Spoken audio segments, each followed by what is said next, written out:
ఖమ్మంలో జరిగే BRS party ఆవిర్భావ దినోత్సవ భారీ బహిరంగ సభ నిర్వహిస్తున్నారు. సభను విజయవంతం చేయడానికి జనగామ జిల్లా నుండి జనగామ ఎమ్మెల్యే ముత్తిరెడ్డి యాదగిరిరెడ్డి ఆధ్వర్యంలో టీఆర్ఎస్ పార్టీ కార్యకర్తలు భారీ ఎత్తున సభకు తరలి వెళ్లారు.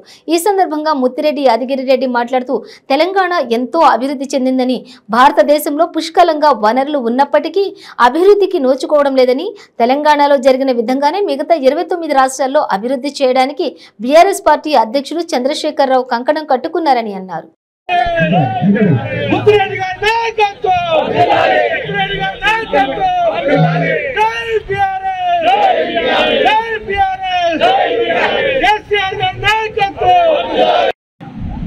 వందల వేల గ్రామ పంచాయతీలు ఇలా కలపాలి అని చెప్పి ఎమ్మెల్యేలతో పాటు కాన్స్టిట్యూషన్లో మమ్మల్ని తెలంగాణలో కలపాలనే స్థాయికి వసతులు మనం ఏర్పరచండి మా ముఖ్యమంత్రి గారు.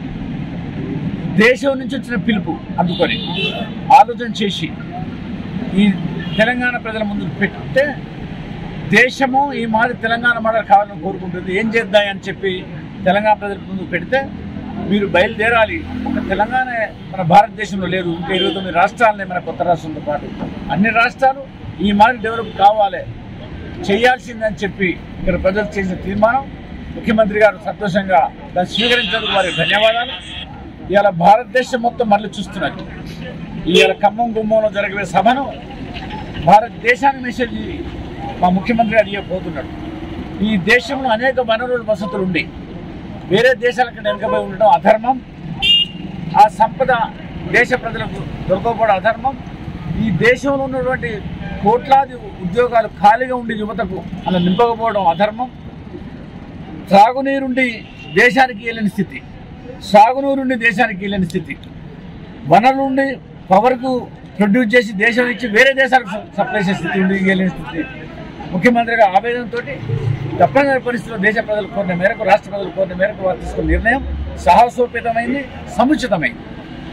ఇలా ప్రజలందరూ ఆహ్వానిస్తున్న వారిని ఇలా జరగబోయే సభ చరిత్రాత్మకమైన సభ. నాడు నిర్ణయం తీసుకుని తెలంగాణకు బహిరంగ సభ ఎట్లయితే పెట్టిండ్రో ఈరోజు బీఆర్ఎస్ పార్టీ అవతరించిన తర్వాత పెట్టబోయే మొదటి సభ. దేశ ప్రజలు, దేశ నాయకులు, విదేశాల నాయకత్వం కూడా మళ్ళీ చూస్తున్నది. అది మా కేసీఆర్ గారి మేధస్సుకు, పరిపాలన దశకు నిదర్శనం. బాజాబ్తా రాబోయే జనరల్ ఎలక్షన్లో ఎర్రకోట మీద బీఆర్ఎస్ జెండా ఎగురబోతుంది. అంటే ప్రజల జెండా ఇది. ప్రజల ఆకాంక్షలు తీరే జెండా, ప్రజల కోరికలు తీరే జెండా, ప్రజల మనోవేదన తీరే జెండా. ఈ దేశానికి బట్టి దరిద్రాన్ని పారదోలి ఇది బాగు చేసే జెండా ఇది. కాబట్టి ముఖ్యమంత్రి గారు తప్పకుండా వారు తీసుకున్న నిర్ణయం సాహసోపేతమైనది, సముచితమైనది, ధర్మమైనది.